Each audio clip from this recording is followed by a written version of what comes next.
Good afternoon, everyone, or good morning, depending on where you're joining from.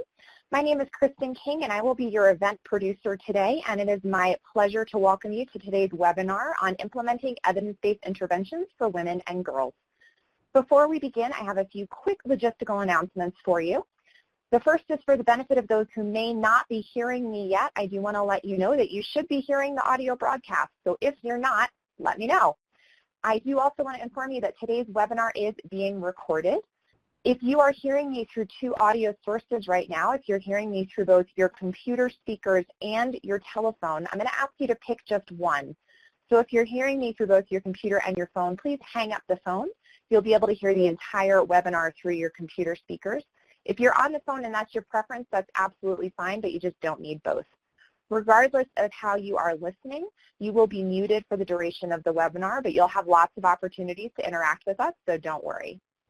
We are offering live captioning today for the benefit of anyone who may enjoy following along in writing. And the all questions box is available if you need assistance with the captioning. Please note that when you do click on that captioning link, it's going to open in a new window, and then you can just drag that anywhere you want it on the screen so it doesn't obscure the slides. And that gives you a little bit more control over how fast the captions go, the size, and all of those details to make it easier for you to use them. If you have any questions as you go throughout today's event, please use the All Questions box. It's in the bottom of your computer screen, pretty much right in the middle, and it is labeled All Questions. And we're going to ask you to put any questions for our presenters as well as any questions for the tech support box, or I'm sorry, for the tech support staff into that box. Please do not use the chat box for questions. It is very difficult for us to keep track of them in the chat box because there's so much conversation. So the chat box is available in the lower left-hand corner. I see some of you have found it, and we encourage you to use that for on-topic conversation throughout the course of today's event. I do want to let you know, though, that participant comments in the chat box do not reflect the views or policies of the Substance Abuse and Mental Health Services Administration or the Department of Health and Human Services. So in other words, your opinions are your own, and we do encourage you to share them with on-topic conversation today. As our final logistical reminder, we have our official disclaimer. This training is supported by SAMHSA and HHS, and the contents of this presentation do not necessarily reflect the views or policies of those organizations. And of course, as you know, this training should not be considered a substitute for individualized client care and treatment decisions. With that, I'm going to turn it over to today's moderator, Fran Bache from the Behavioral Health HIV/AIDS and Technical Assistance Center. Fran, please verify that you are off mute and begin when you're ready. Hello. Good afternoon or good morning, depending on where you are. Kristen's in Colorado, so it's still morning where she is. And we're really glad that you're here today learning with us about implementing evidence-based interventions for women and girls. I'm really pleased to introduce, first I'm going to tell you our agenda for today, and then I'll introduce the speakers. I'm going to introduce the speakers. We're going to go over the objectives. We're going to have an overview on gender-responsive approaches. We're going to talk about selecting and implementing evidence-based interventions for women, and then we'll have time for questions and answers. As we go through, please do put questions for our speakers in the question box so that we can be ready with those, and we may break in to ask some of those questions as we go along as well. Really pleased to introduce you to today's two speakers. Pamela Browne is a senior executive at Total Healthcare in Maryland, a very large federally qualified healthcare center in Maryland, and she has done a number of TAs, technical assistance projects for us, done training on a number of the evidence-based interventions you're going to hear about today.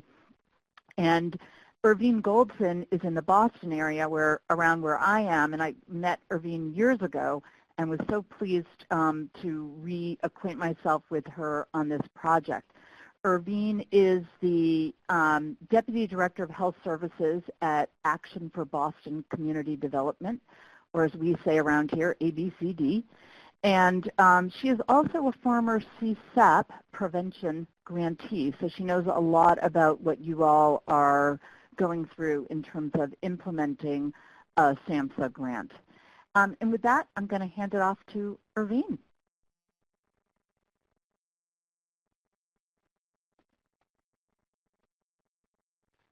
And Irvienne, there she is. Hooray. And thank you for having us on this webinar. We have actually 3 objectives today. Is to identify 3 considerations when implementing gender-responsive services, to describe a framework for selecting an appropriate evidence-based intervention for your target population or women or girls, and to also identify 3 factors that facilitate effective implementation for EBIs for women. So welcome. It's always great for me to talk about women and girls. So one of the things we wanted to bring is just to talk about what are the risks for women and girls. And I know for everyone we're preaching to the choir.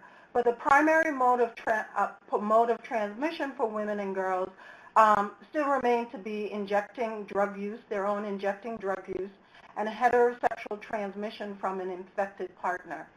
One of the things that I want to note here is that in addition to her own intravenous drug use, we also have to look at her sexual risk as well, because she may be at risk from her partner who also may be using substances as well. And a lot of times we focus on the substance abuse risk, but not the relationship and the risk from her partner. In terms of looking at women and in general, sexuality really becomes one of the overriding factor and influences that we need to address.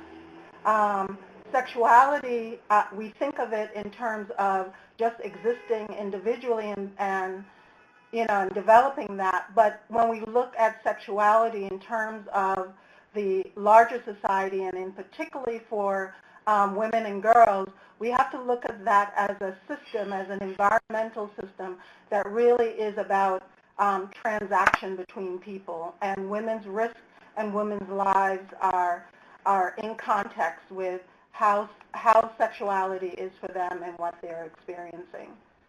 Women have specific needs around substance abuse prevention and treatment, and they go along the lines of sex and also gender. So in terms of sex, we know that biologically women have a risk in terms of just the biology of her makeup, that male to female transmission is more probable to happen for her than female to male transmission. And then when we look at gender, we also have to look at gender roles in terms of women. So we have to look at the cultural and look at the social gender roles and where that places her in terms of risk. So in fact, when we ask women and girls to negotiate safer sex, we're actually already putting them in conflict with their gender role. In terms of gender responsiveness, there's actually 2 areas. And one of the things that we come up a lot and to talk about is that women are relational.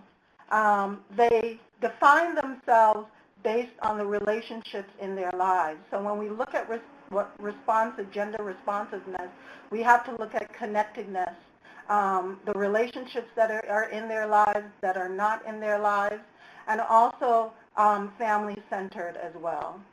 A trauma-informed approach becomes really important in terms of women and girls.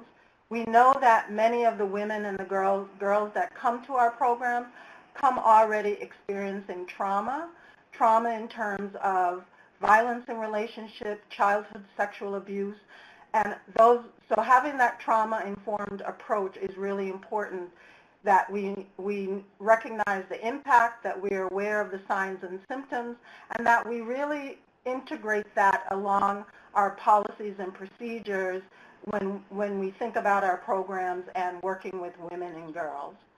one of the things that I've also discovered through SAMHSA as well is that there are really guiding principles around a trauma approach. So looking at safety, looking at trustworthiness, having peer support, collaboration, empowerment, voice, and choice.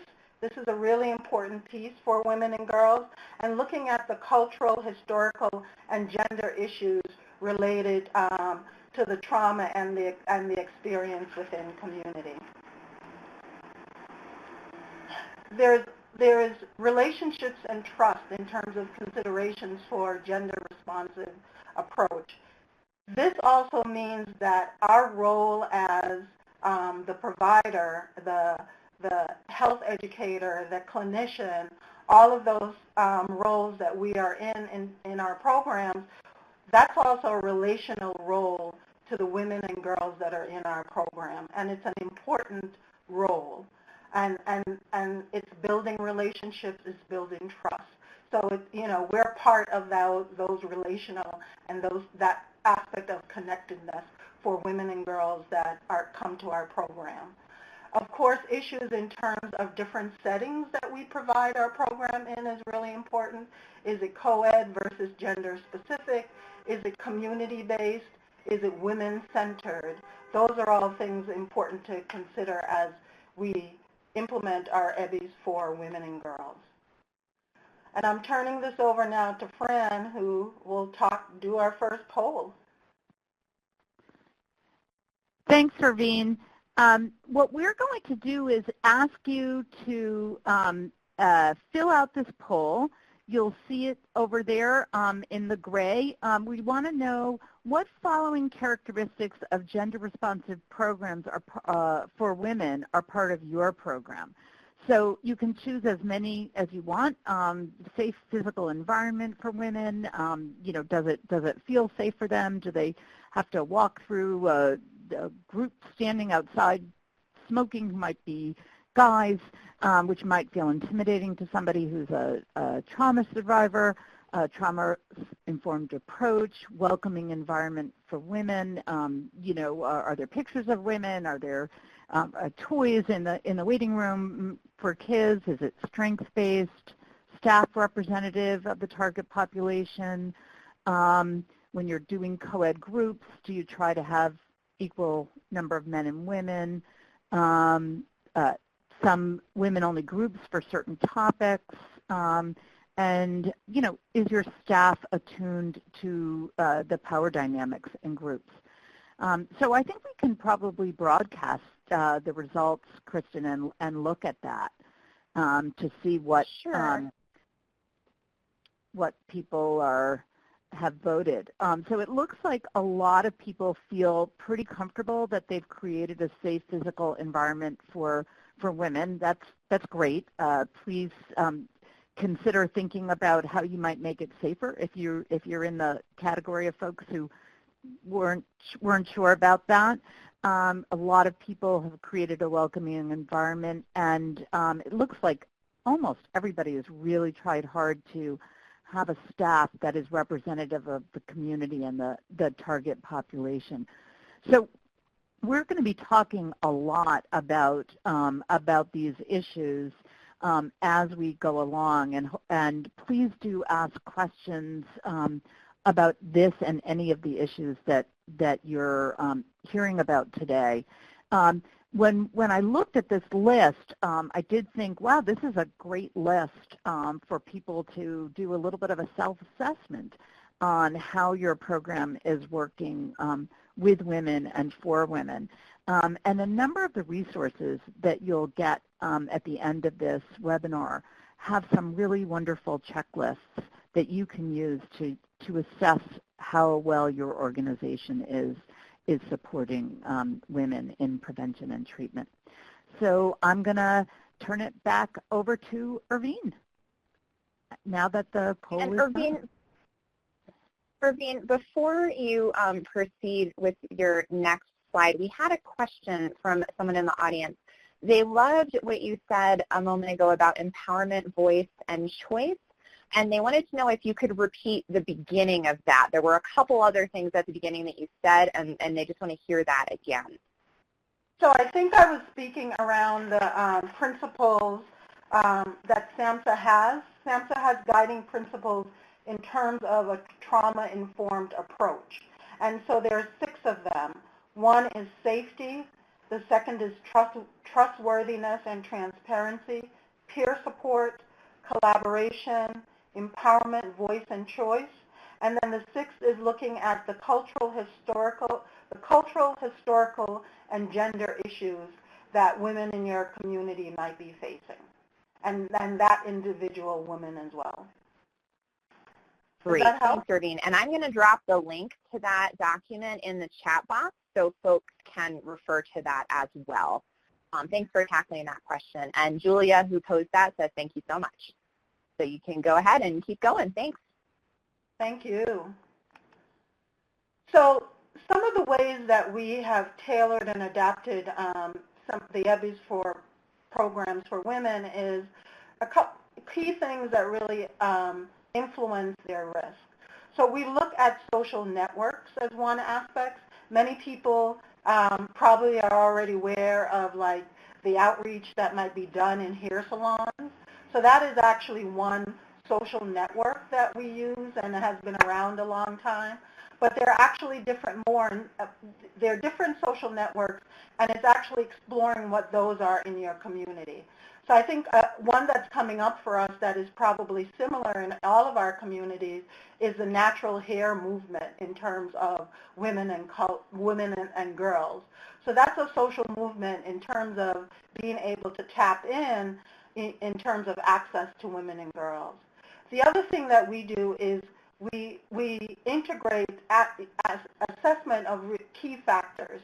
So these are the things that really influences women's risk and influence their access to resources and also what's important for them, right? So even though we are an HIV prevention program, we also look at pregnancy intention for women and girls. We look at their mental health. We know mental health is a real issue. I work with young women in the community, and depression is a main issue. We've been seeing a lot more in terms of food insecurity, again, as our economics and all of that changes in terms of what's happening in our community, that comes up even more for us. And also looking at violence in the lives of women and girls. So looking at domestic violence and intimate partner violence. One of the things I left off on the slide that's really important that I think folks have talked about is also for women and girls the need for safe housing. So not just housing, but safe housing. So one of the things that definitely put women at risk and girls at risk and why they may be homeless is that they're running from unsafe housing situations. Again, in terms of selecting EBIs for us, we look at also what is the individual behavior that we're looking to change and looking at other aspects in terms of what is the social environmental context that we're implementing these programs and also to the components of the EBIs. So in terms of individual behavior, the looking at power differential in women's sexual relationships. So, you know, we talk about what's the quality relationships in her life and developing quality relationships. In terms of social and environmental context, supporting individual change, gender and cultural pride comes up around that, and also in terms of just components, looking at really the components of the EBI. Can you implement those components?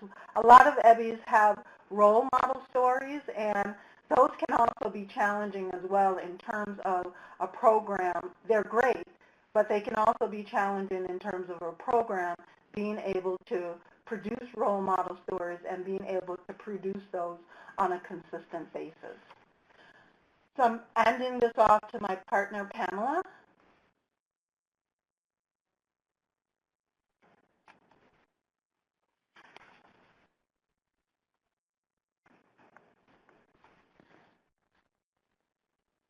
Thank you, Irvienne. that information was absolutely fabulous, and it's just so important that we continue to do the work that we're doing, and especially with the focus on women and girls. And another aspect for us to take into consideration is culturally competent care. And with that, we want to achieve culturally competent care by looking at multicultural societies, but there's several skills and techniques and tactics that work best in assisting the population.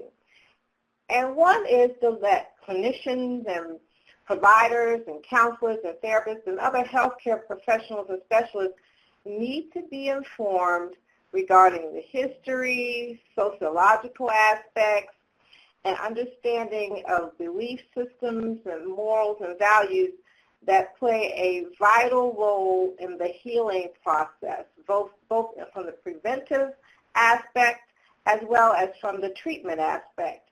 And providers must also be willing to examine their own attitudes about cultural diversity. Prevention and recovery partnerships. And many of the things that we'll discuss in this part of the webinar also, again, pertain to both prevention grantees as well as treatment grantees. But having an understanding of a target population or a client's practice of beliefs or cultural norms is absolutely critical for the prevention and treatment programs.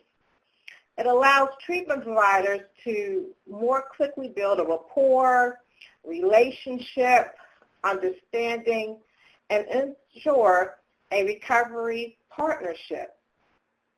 It allows prevention programs to reach individuals and groups using culturally appropriate, culturally sensitive, social marketing strategies, and as you see, EBIs, or in our acronym world, evidence-based interventions.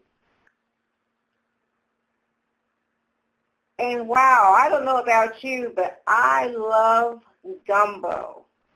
And, you know, not just for the physical body, but there's also gumbo for the soul and for the spirit, and in particular for the healing process. And if you like those cooking shows, and here's a gumbo recipe for the soul. And it consists of several healing ingredients that would help the recovery process.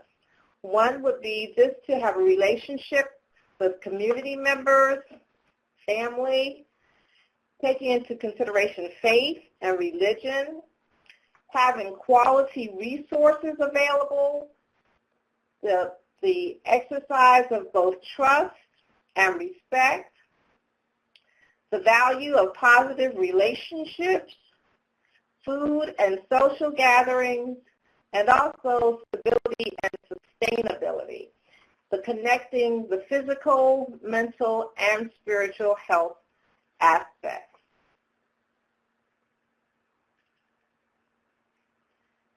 But as we speak about programs in particular for women and girls, there are some unique concerns for women. Men and women address different issues and needs while in treatment. As you see, the symbol says that there's not a one-size-fits-all regimen for the work that we do for these particular populations. The quote, "It takes a great deal of courage to stand up to your enemies, but even more to stand up to your friends." And in that process of preventive measures and treatment measures, when we're speaking of women's unique concerns, it does take a lot of courage to not just speak to those who may not be in your friend circle, but even more courage to speak up about your recovery process or things that one might need to families and friends.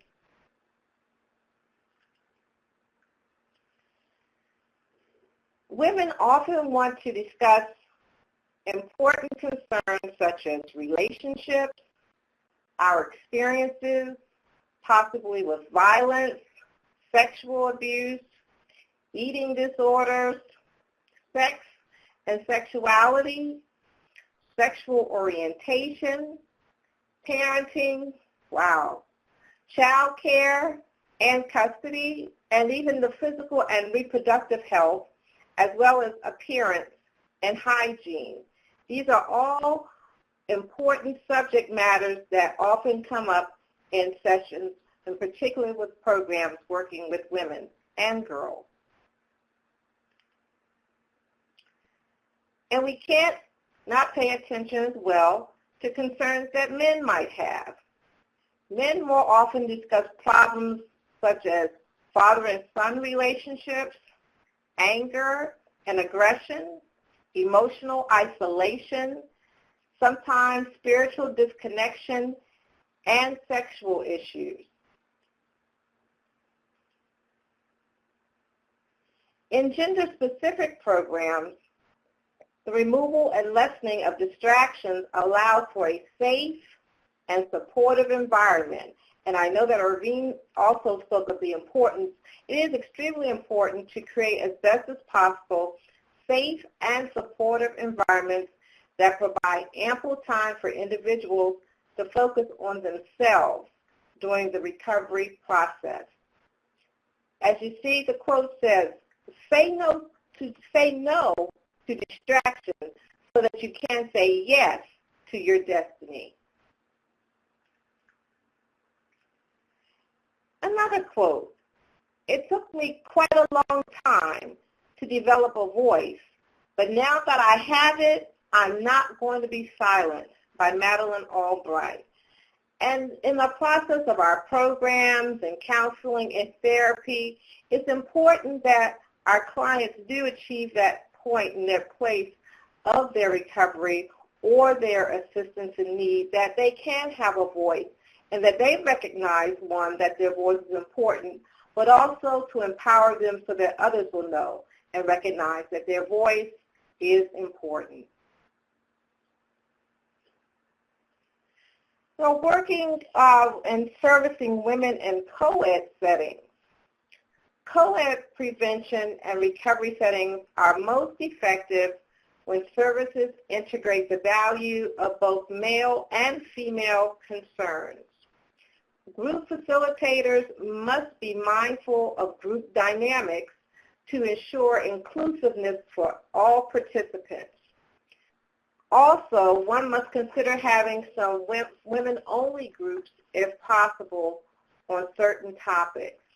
But it's extremely important when you're looking at a group in a co-ed setting that all members feel safe, that there are trust factors that are established within the group, as well, again, that all voices are heard, and that is the importance of others not feeling intimidated or not feeling safe about the information that is shared. And looking at the staff, it's also extremely important to have staff members that are, one, qualified, as well as being culturally competent staffing teams. That includes your clinicians, peer specialists, the peer educators, as well as your support staff, which foster a safe recovery partnership. An example of that would be to pair a female clinician with a female client, which suggests that there is awareness from the organization, that the organization promotes safety, and as well as the rapport and the value of the clinician and the client. And now I'll turn it over to my colleague Fran, who will facilitate the next poll. Thanks, everyone. And what we wanted to do this time is to ask you, does the makeup of your staff reflect the makeup of the client base you serve? Is your staff representative of your community? I know that several people, when we did the other poll, that was one that folks said yes to. So I realize, this may not be needed. But so what I'd like you to do, please do continue to do the poll. But more importantly, it would be interesting if you wrote in the chat box about your efforts to do this. We find that a lot of organizations have a hard time finding staff who are representative. First of all, there's a lot of recruitment and retention issue in the substance abuse arena to begin with, so it may not be reflective of that particular issue. But what do you do to help find staff that reflects the diversity in your communities? We'd love to know some of your best practices. Tell us also a little bit more about your hiring of men versus women, how you match people or don't. Sometimes people will say that we go by, sort of personality and what we think are the best matches, not necessarily around gender or diversity issues, other diversity issues. So I think we can broadcast that, and it looks like pretty much everybody feels that they have been able to find staff that represents the community, and we have a couple of people who've struggled with that. So if you could write in some ideas to help that person, those two organizations, that would be great. And feel free, if you were one of the two people who voted that it's challenging to find staff who are representative of your community, we'd be more than happy to help you, both here as we're chatting. Maybe other folks can give you information, and also through technical assistance. That's certainly an area that we could help with in the Behavioral Health HIV Technical Assistance Center. So if you have any thoughts or ideas about what's worked for you, we'd love to hear about that. I see, nope. Sorry, I thought I saw something, somebody commenting on the staffing issue, but it seems like people maybe are a little quiet sometimes when they can't talk on the phone or through the computer. The chat gets quiet, and this is one of those times where it's okay to be writing notes to your friends while the teacher is talking. So please do feel free to use the chat. And I'm going to turn it back over to Pam. Great. Thank you, Fran. And yes, it's extremely important to, just to look at our staffing composite and to ensure that we have the right staff members and caring staff members on hand to work with the populations that we serve. Empowering together. So looking at group discussion sessions are extremely important, one-on-one assessments, looking at media messages, self-reflection techniques, interactive engagement, strengthening the recovery partnership or prevention programs.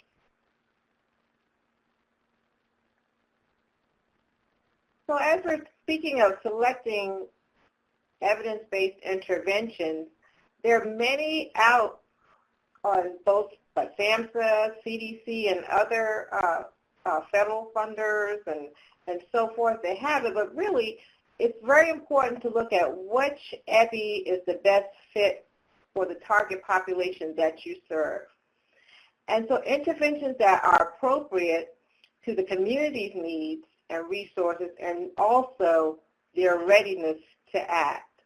And many times, not just looking at your staffing members to look at what that best fit intervention is, but also to include the voice of community members, maybe to establish advisory committees or advisory councils to invite those particular persons from that target population to share with you some of the things that they would like to see in their programs and resources that you might offer. First, when you're looking at and trying to determine which EBI is going to be best for our program, to meet our program's needs, you want to look at, the conceptual fit, and that means what is the relevance to it? Not just saying that, hey, this EBI looks great and we can serve a lot of persons with this, but really, is it relevant to the work that we are targeting to do with the population? So it's looking at the degree to which an intervention really targets the community's identified substance abuse problem and the underlying factors that actually contribute to the problem.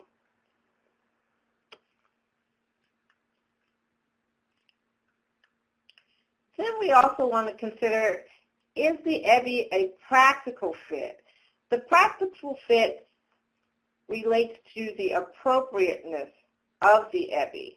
It's the degree to which an intervention is appropriate for the community's population, the cultural context, and also local circumstances, including resources, the capacity to carry out the intervention, and again, the readiness to take action.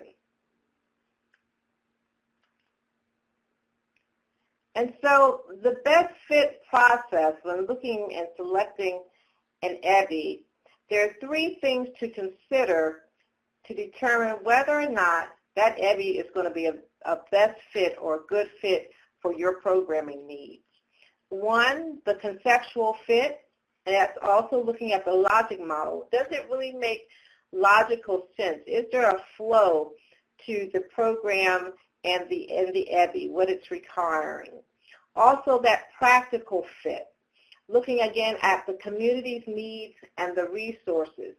Is this particular EBI appropriate for the community that we're serving? Is the cultural context, age, other factors, is this really going to be appropriate for our programming needs?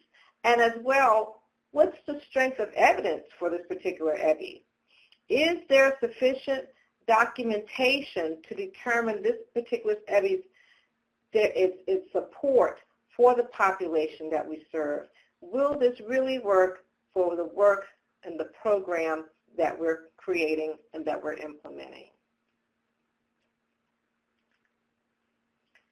And so now, I guess you didn't know, but during this webinar, we're going to go shopping.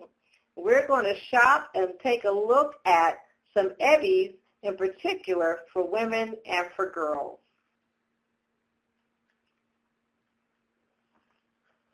One evidence-based intervention to consider is seeking safety. And seeking safety is an EBI that consists of 25 topics.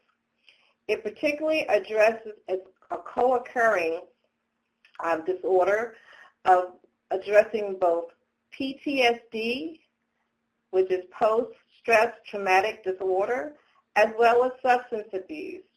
And it has a different focus, 25 different topics. It's a very flexible intervention, and it works very well and adaptable for programs, especially for women and girls. And as you can see here on this slide, as I mentioned, there are 25 topics that are consistent in this particular model, but the goal of the model is just that, to help our clients to create an environment of safety while seeking assistance.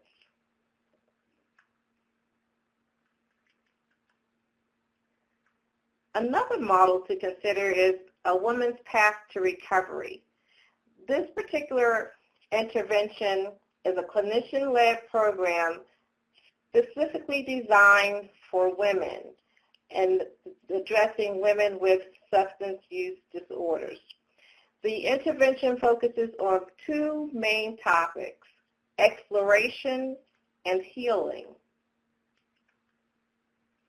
And in the exploration phase, it's helping women to look at their lives in the relationship to both gender and addiction issues. It provides background information on the relationship between gender and addiction. As well, it takes a look at the differences between women and men in addiction and recovery, As well, it helps to identify and review some historical barriers to treatment faced specifically by women.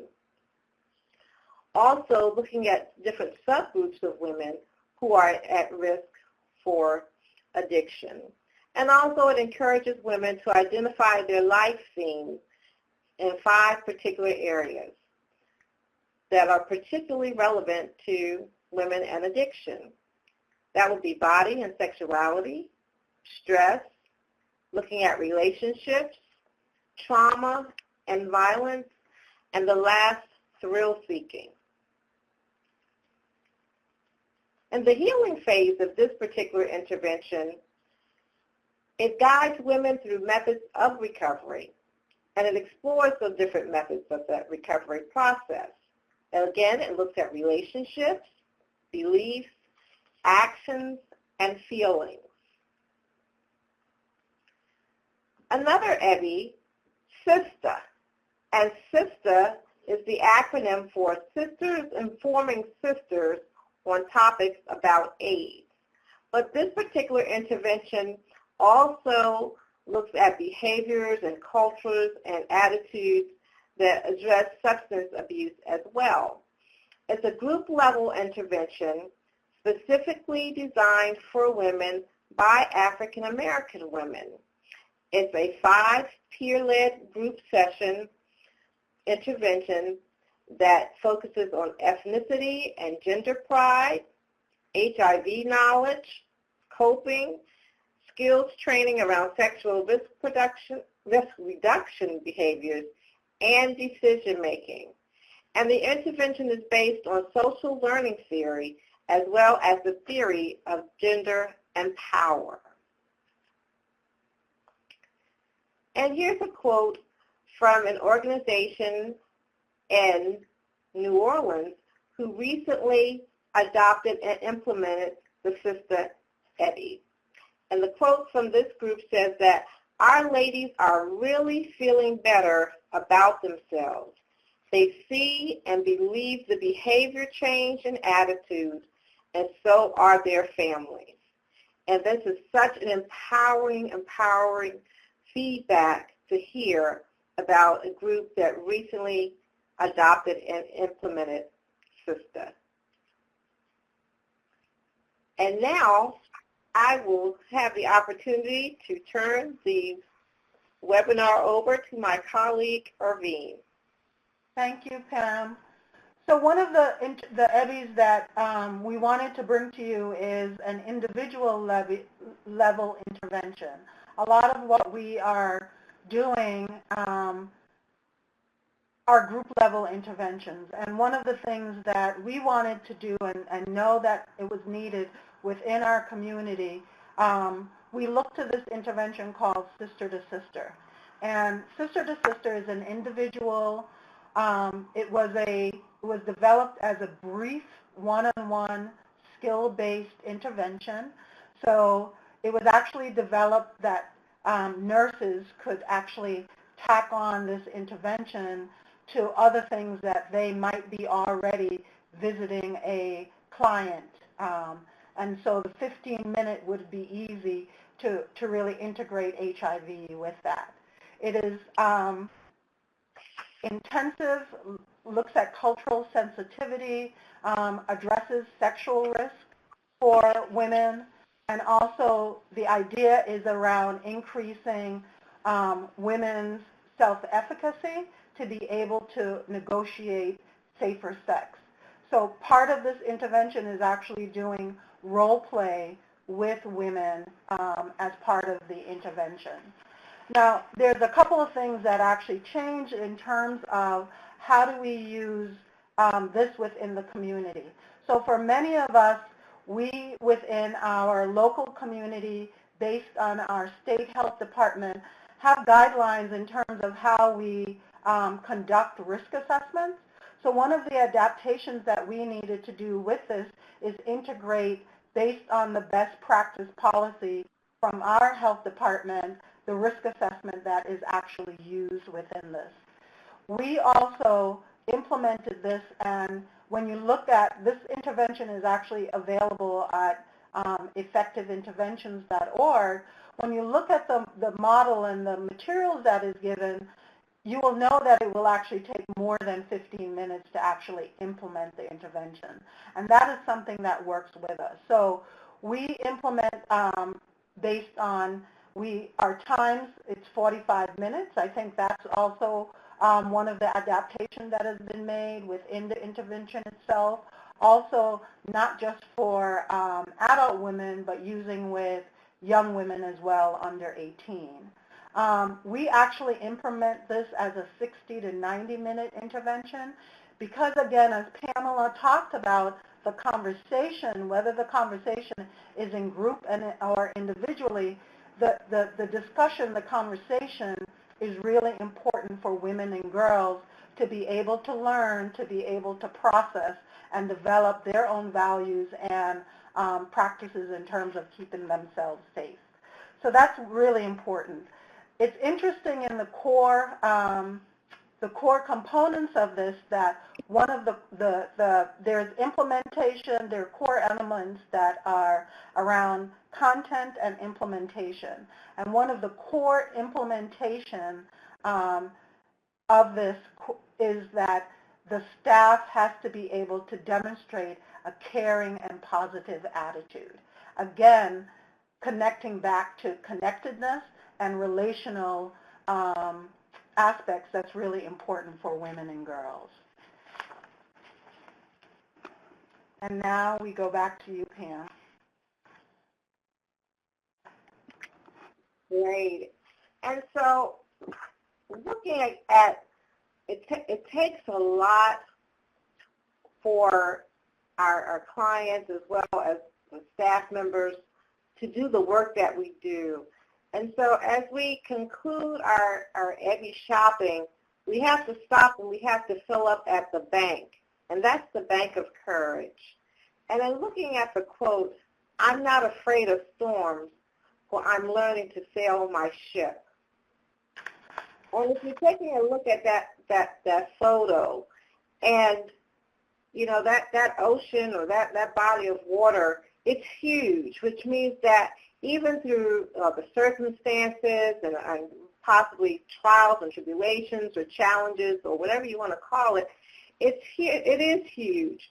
But when you start taking steps and the steps of courage and empowerment and self-reflection and motivation, we know that we can weather the storms that come.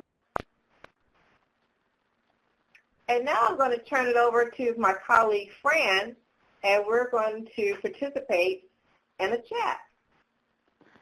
Thanks, Pam. So as you can see, one of the questions we have for you is about what are the challenges that you're facing. If you could let us know at least one challenge that you're facing in implementing EBIs for women, what are the biggest barriers that you see? And while we're waiting for people to put some of those answers in, I did want to throw out a question for Pam, and Irvienne, feel free to jump in, but Jennifer Guzman said that they're doing Seeking Safety, and they've noticed a certain amount of attrition. They do 12 sessions. They usually start with a group of 9 or 10 women, and they lose 4 or 5 clients by session 6, and they usually only complete about 6 clients each cycle. They have selected 12 of the 25 sessions, and I know, Pam, you've done a lot of work with grantees around helping them think about which one of those, which of the 25 sessions people might want to do.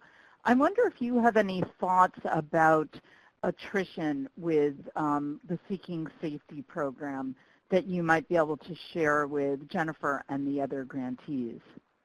Sure. And Jennifer, thank you for asking the question and sharing your comments. Seeking Safety, first of all, again, it has, we have 25 topics to cover. And I think, again, the benefits of it is the flexibility, is that you don't have to adopt all 25 topics, but really looking at the needs for your particular program, what particular topics would work best. But also when we're working in particular with adult clients and our attention span. So a lot of it, what I have found is that it's just adding on in addition to some of the handouts that the author includes in the model, but really doing your best to make it very engaging.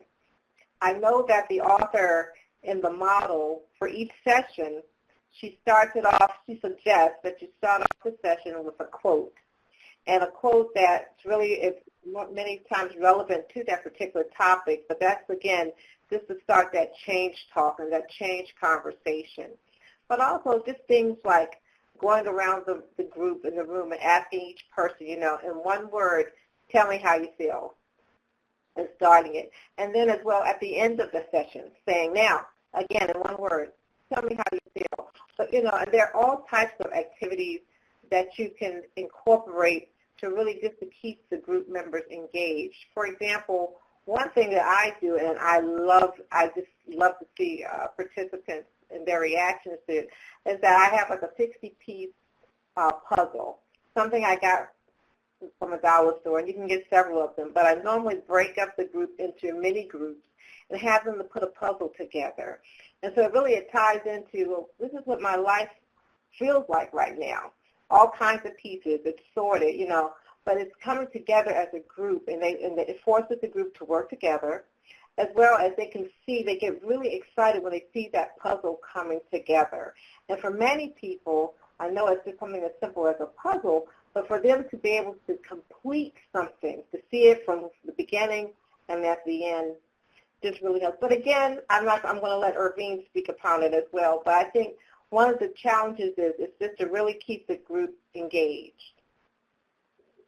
Hi, I would add to what Pamela has talked about is, the longer that an intervention is, it means the logistics of people getting to the intervention is going to come in conflict with that, right? So things are going to come up in their lives, from doctor, appointments and all of those things, so that if you're losing people at, 6 sessions, you might want to look at potentially, shortening the intervention to 6 sessions, right? And then looking at the content in terms of the quality and how it's implemented. The other piece of it that I would add as well is that with having the choices in terms of the different modules and topics, that those additional modules and topics could also be used by the program to also keep participants connected to the program, right? So that if they've gone through, a certain set of education, they've gone through your intervention, you may need to still keep them connected in terms of your follow-up surveys and all of that. Those other modules can be used to offer to participants that can help them stay connected to the program, and that they can participate based on their availability as well. I hope that makes sense. That was really helpful, Irvienne. And several other people also said that that retention is an issue, and I think again, we're more than happy to also work with you individually to provide some TA to support that. I do want to note that Gloria Howard said that the cost for training staff is a barrier. Again, I know that some of these interventions are not supported by the CDC. They're CDC approved, but they're not necessarily on their list of programs that they support through training. The great thing about our TA center is that we do support them. So while we can't be in there doing your, a weekly professional development session for your program, we're more than happy to have send somebody to your program to train them on any of these EBIs. If we don't have someone in our consultant database who knows that particular EBI, we search the ends of the earth to find the person. So we've usually been able to find people. And Ashley Young mentioned that, and this is, I think, an interesting question that I'll throw out to both of our presenters, that having a substance use disorder counselor who's conducting a seeking safety session, if there's a real emotional reaction that occurs, and obviously this is a trauma-focused EBI, and we do know that so many of the women walking through a prevention program, a treatment program, or recovery program are trauma survivors, how to handle that. And I wonder if Pam and Irvienne, if you would like to comment on how do we support clients when they're having a reaction in a group like that, if the counselor is not necessarily trained on in clinical skills. Yes, it comes up for us a lot because our participants are coming to us already experiencing trauma.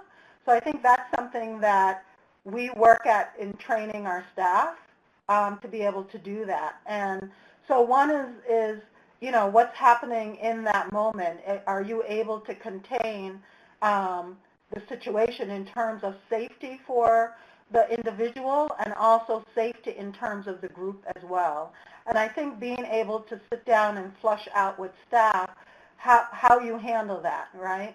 And in that moment, because it's always something that will come up. And it also, an individual's experience of what they might be going through in a moment can also trigger others in the group as well. So we've had experiences where we're meeting with a group of young women. A young woman walks into a group after encountering an abuser on the way to the group. And so that are things that we talk about. How do we handle that? What is our, just what is steps in terms of how do we contain that situation for safety of the individual and safety of the group as well. So it's something that we always have to talk about and practice. And I don't think you always need a clinician in that space to be able to do that. Make sense? Yeah. Thanks. Oh, what were you going to say, Pam? I was going to say I totally agree with the comments that Irvienne has shared, as well as one of the topics in seeking safety is grounding. And just with that exercise of grounding, is, when you have that client or that patient or that consumer who might be experiencing, a traumatic thought or may have had a recent encounter, but just exercising that, the grounding. And the benefit and the wonderful thing about grounding, that technique, is that you can be anywhere to do it. But again, it's creating that safe space for that person so that hopefully we can de-escalate whatever that, that encounter or whatever that trigger or whatever that thought is. But it's a wonderful, wonderful topic and exercise in seeking safety. That's great. And I noticed that Jennifer Guzman said that she's had that challenge as well, and what she said is that they've, this thing just moved, that they have a substance use disorder person with a social worker facilitate the groups. And Ashley says hers is the opposite. They have the substance use disorder as the lead, and the LCSW sits in.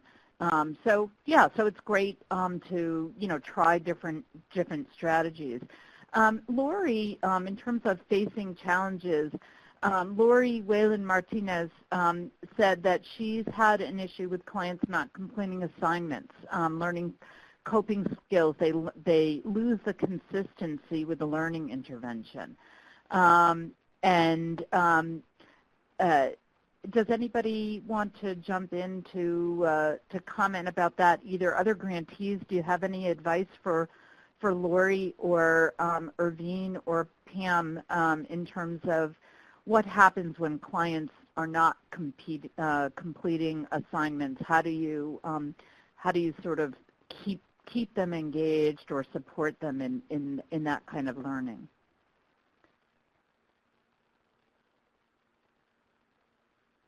Yeah, that particular challenge, I mean, for one, let me just say it's very real, but I think things like the motivation, maybe even incentives, and it doesn't have to necessarily be a huge incentive. I mean, it could be something like, highlight, in a program newsletter and maybe highlighting some information about client activity, just to make them feel good, because again, some persons have never completed anything in their life, so for us to ask them to complete something can be a huge challenge in some of the interventions. But even just if they took, there were 10 steps that you asked them to do and they took 7 out of the 10, but to help, to reward them and to encourage them, and then let's see the next time we come together, can you complete all 10? And if they come back and they do 8, well, they're making some progress. But again, just rewarding them, possibly presenting incentives and motivation might be helpful. That's great. Thank you. And, actually our next section is about implementation. So I think we should probably, please do feel free to continue to put in any challenges that you're experiencing, whether it has to do with implementing a particular EBI or anything else related to women, and we'll continue responding. And meanwhile, I will hand it over to Irvienne. Thanks, Fran. So in terms of implementation, I think that there are definitely points that we need to consider, and one of them is cultural considerations. Pam talked about that. But also cultural considerations in terms of women and grounding women in those cultural considerations. So an example for that would be working with Black women, looking at relationships within the Black community is one aspect of how we look at the conversations and look at what might be affecting her ability to become in control of her sexual health. So that's one thing that we need to do, looking at the specific cultural considerations for the target population and centering that around women. Again, for trauma, we talk about the experience in trauma, intimate partner violence, domestic violence. One of the things that has become important is looking at historical trauma as well when it comes to people of color. So one of the experiences that we have is that our sexuality is marginalized. So again, we're looking at those things and how they affect women and girls in our community, right? And even in our local community, what I might be experiencing here around that in Boston is going to be very different than your own local community as well. And so that brings us back now to the community context, right? What's happening in your local community? What are other folks organizing around in terms of issues within the community? Because those things impact our program and impact the people that we are serving. So I think one probably common thing that we all are experiencing is housing. In my area, gentrification in terms of Boston is really happening. That's affecting our program's ability to actually reach our high-risk populations. So folks who are homeless that we may want to serve actually are being moved out of Boston into other areas because of this housing situation. And they've never been into those places before. So how does that affect our programming? The violence within our community, many of us experience or might be experiencing homicides within our community, that also has an effect on women and girls as well. Sometimes homicide is looked at as a male, a phenomenon in terms of experiences, but women and girls and families are affected. And also many times when a community looks at violence, they are looking at homicide and those types of violence, but they're not including domestic violence and intimate partner violence as part of the total violence, the total picture of violence that a community might be experiencing. The other thing is really looking at who are your allies within the community. Our programs work on the individual behavior of the participant that we're trying to serve, but also they're working on their individual change. Are they able to make those individual changes in a community that is supportive? So being able to look at and creating environmental support. So that takes us to not only stay in our silo of providing HIV, substance abuse prevention education, but I may need to show up at a housing table because that's impacting, the folks that I'm trying to serve, and to bring that information about how that affects them as well, right? So those are all things in terms of just considerations for the implementation of those programs and what actually ends up challenging us. Next, in terms of, and I think this is the one that's always there, the engagement, the recruitment, and definitely, as we've spoken about, the retention of participants across across the full length of the program, right? So for us, there's a couple of things that we have done is really moving beyond the typical health fair. So when we encounter community and we do our outreach to have recruitment, we're really going to those social networks to wherever we are finding our target population. So an example for that for us where we've actually had great success is that, there are job fairs in community, and we go to job fairs. We're not, offering a job. Sometimes we have that, but it's a great place to meet people, to meet different age of participants. And I can tell you, every job fair that we have been to, we have actually recruited our target population from that job fair. So there are different aspects, there are different types of activities that are in the community that we can access to meet our target population. The other thing is partnering with CBOs that are in our community. They may not, their primary role may not be a public health one in terms of HIV and STI and substance abuse, but again, they're serving our target population and helping to meet a need that our target population has. So looking at the civic and cultural groups that are in the community, as well as other providers. For example, the NAACP across many of our local communities, they have young professional networks, and we've used them to help promote our message, recruitment, all of that. One of the things that we also experience is that because our program is, we're specifically actually are implementing a program for young women 15 to 25. And sometimes when we go into programs and reach out to other community-based organizations, they're also serving men within that. So what we get is, okay, you're bringing in something for the young women, what about the guys?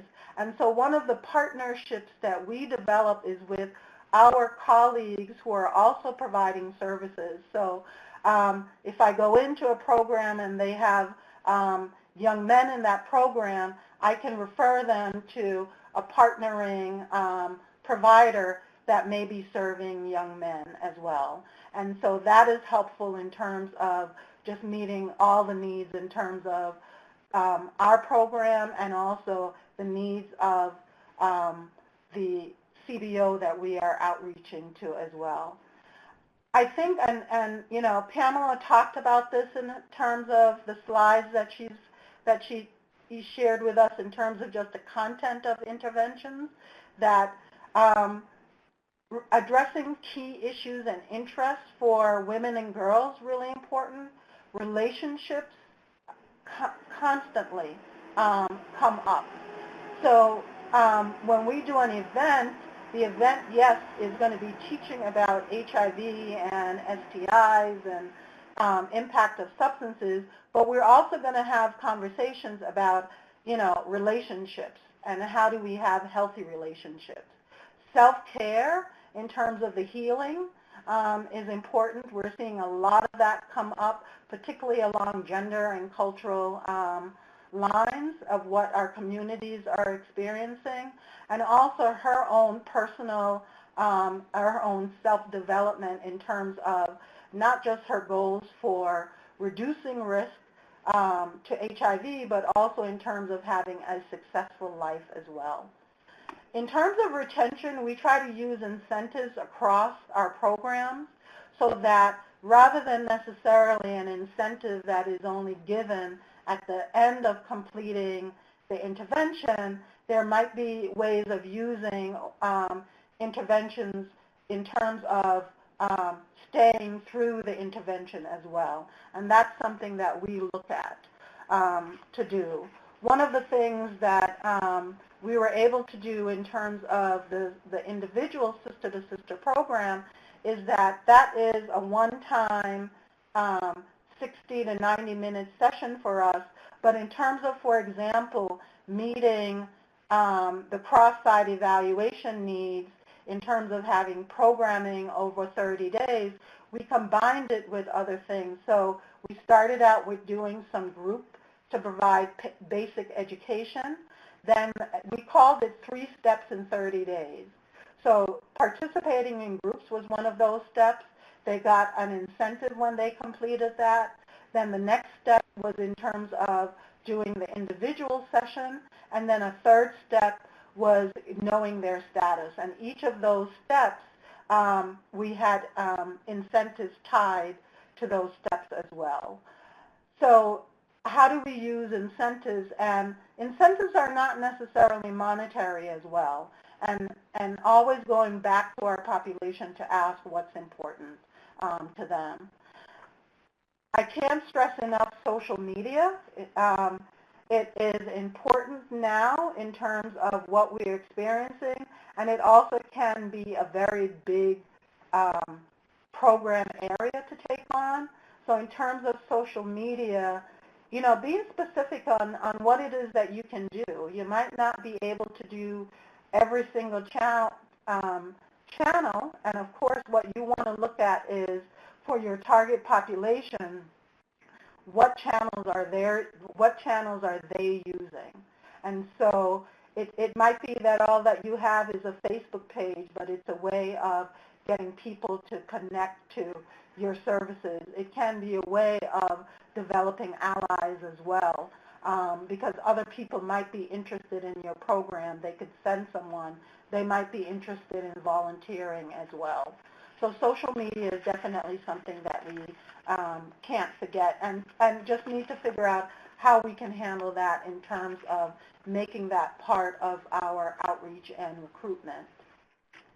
In terms of lessons that we have learned, I think this has been said. I know I mentioned that in terms of the first part of the presentation.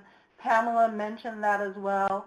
Creating safe space for women and girls is paramount, and our programs are those safe spaces. So how we operate those programs in terms of trauma-informed, confidentiality, all of those things is really important. So confidentiality, allowing voice, which comes from the discussions that we are having, and allowing for healing as well as part of those programs is really important for women and girls. One of the things, we do a lot of community events, and this is what you're seeing is a recent flyer that we had for National Test Day. And one of the things that we do is when we have more larger events that are open to everyone in the community, we do ground rules in that event around making that space comfortable, right? So we're looking at making sure that anybody who's in the space, inclusive of women and girls, inclusive of how we might identify in terms of our gender and sexual orientation, that, you know, people know that that's the foundation of the way that we are operating. And also that there is the physical safety for women and girls, so that, you know, that's not those events are not the place where you're going to make a pass at a woman and girl, right?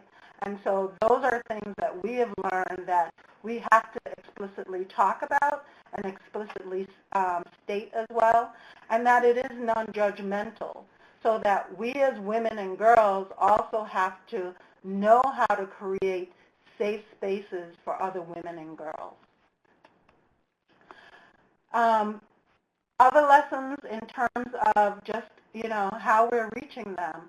Most of our activities either happen in the evening, sometimes on the weekend. So we're varying the time and the day of outreach. So that you may find that there's a local fashion show happening, and if we see that and who is likely to turn up at that event is our target population, we're reaching out to them and say, can we have a resource table at your event?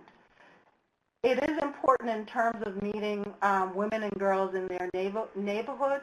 There's actually, on some level, safety within that, but also sometimes being able to have events outside of the neighborhood is really important as well. One of the things that we also have done is how do we maintain and sustain peer involvement? There are times in our programming where we have the budget to be able to have peer leaders, or what we call them peer navigators, in our program, and there are other times that we don't. So there are different ways that we can do that. One of the things that we do each year towards the end of the program year is we tend to do a focus group with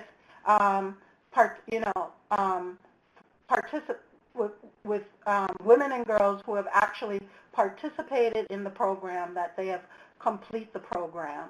We also have tried to do focus groups and have gotten feedback from those who may have intended or, you know, had actually signed up but never showed up. So we want to find out what it is, why they didn't show up. So an example for us that came from a group that we did was that one young woman talked about she didn't show up because in that moment she was experiencing intimate partner violence, right? And that's something that we work with, and one of the things that we realize is that those things aren't mentioned in the promotional materials that we use within the community. So how do we let women and girls know that part of reducing and the conversation about HIV and STI also includes, and substance use also includes that as well. Integrating social media, and I'm stressing that again. The flyer that you see here is for a safer sex kit party. We often need help. A lot of us are doing outreach, and we make those little safer sex kit, and there are times when we just can't keep up with it. So that's one of the ways that we use volunteers, right? So that volunteer could be someone that is not part of our target population, but in terms of them wanting to give back, that helps to produce access for them to be able to do. We are also educating the community as well, and we're developing allies with that. We also have had safer sex kit parties with making kit party with our actual target population as well. A lot of schools are doing, to graduate, the students may have to do a volunteer opportunity. This is one aspect that, we've used within that. So we're doing the teaching. We're also able to recruit from that group in addition. And then I think the last piece of this is really always asking for advice, We need to hear from women and girls what is working, and also what is not working. And I think looking at what is not working is just as good as looking at what is working, because it means we go back to improving the program as well. And so I don't want to do anything in my program that's not working, right? It's a useless effort. So we find ways to ask for advice, which can be just simply having a focus group. And then we listen to that advice and we follow that advice as well. And I think I'm turning this over to you, Fran. Yes, thank you. And we've reached the section where we're going to talk a little bit about some of the questions. I think actually you've done, both have done a great job asking, sort of answering one of the questions about the intersectionality of violence, sexual exploitation, and substance use. I think, so I'm not even going to ask that, but I so appreciate that was a question. And I wonder if we could talk a little bit more, Irvienne, you just mentioned something about intimate partner violence, about outreach to IPV, DV shelters to support women. Are there any EBIs? We've talked about seeking safety as a trauma EBI. Are there any other EBIs that either one of you would suggest? But also the first part of the question is really about the outreach. How do people connect with those shelters and become that trusted organization? So either one of you wants to jump in and answer that. Well, I think it's one shelter at a time. We definitely look at what's available within the community. We also need to connect to shelters because we need a referral source for the women that we encounter in community, right? So that,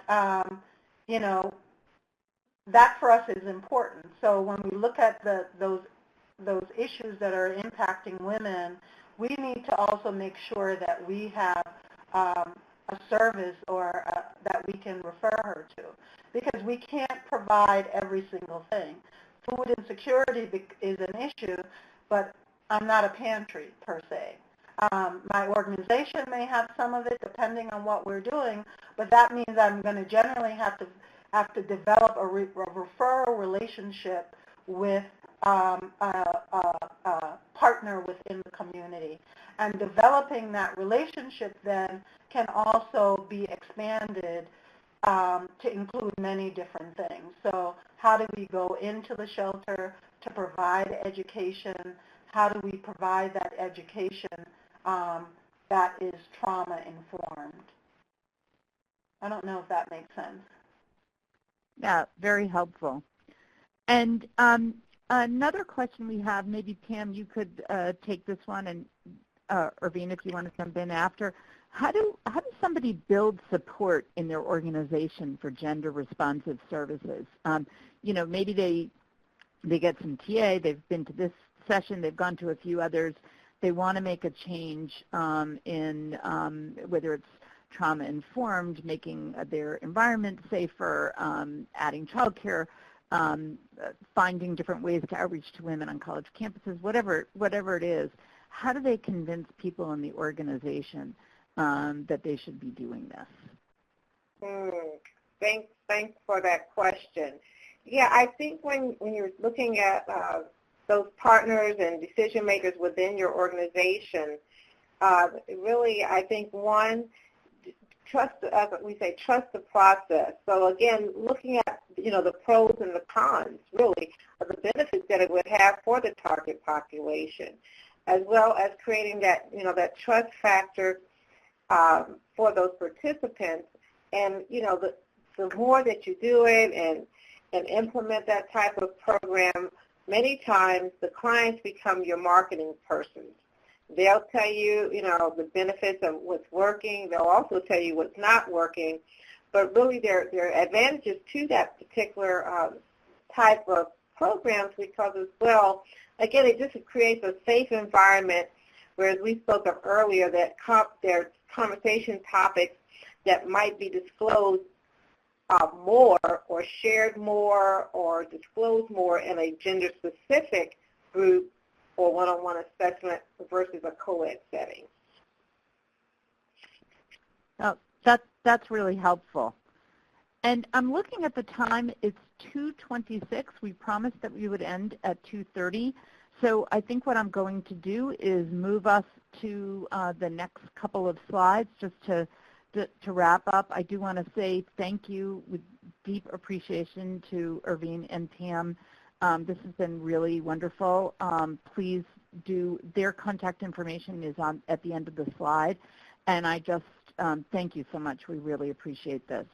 As we've said several times, we're more than happy to have you to provide TA or training for you. And I think it was someone, Gloria said, oh, I didn't know you guys could train on that. We've been paying for it. So sure, please request TA. The way you do that is you talk to your GPO. If you're a treatment organization, you can request TA in SPARS.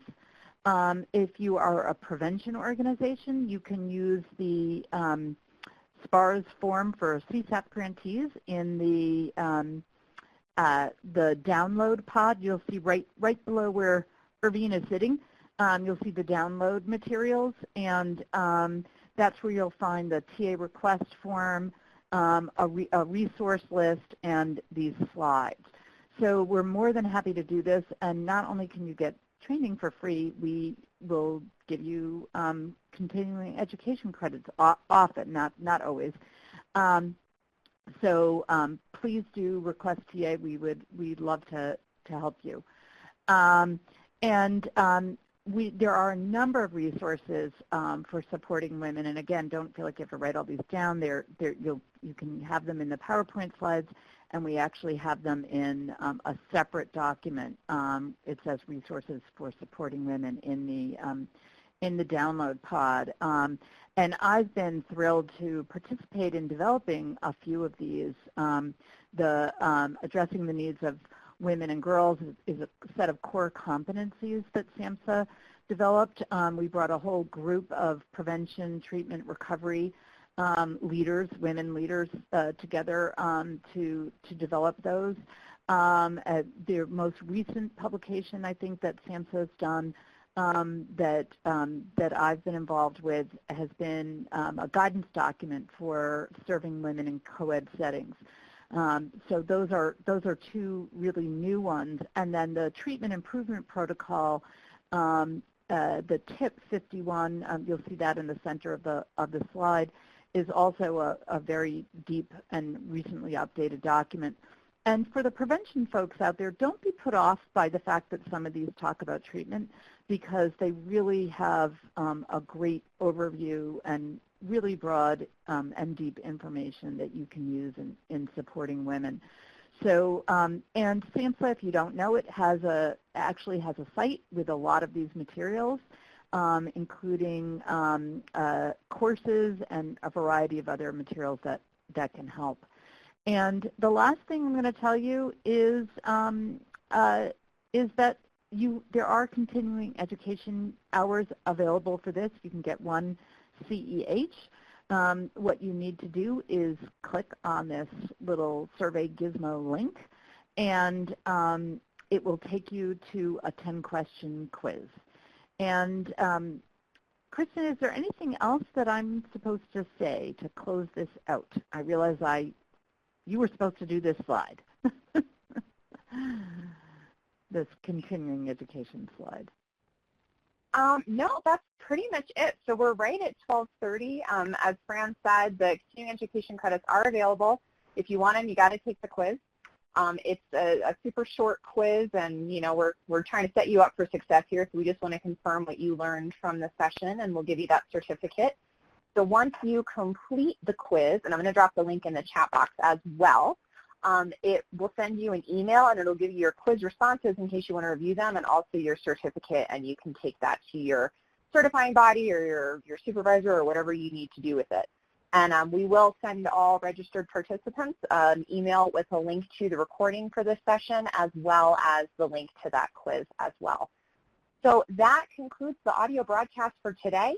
I'll leave the room open for about 5 minutes in case you still need to download some of those materials. And we just thank you so much for spending some time with us today. We hope you got as much out of it as we did. Have a great afternoon, everyone.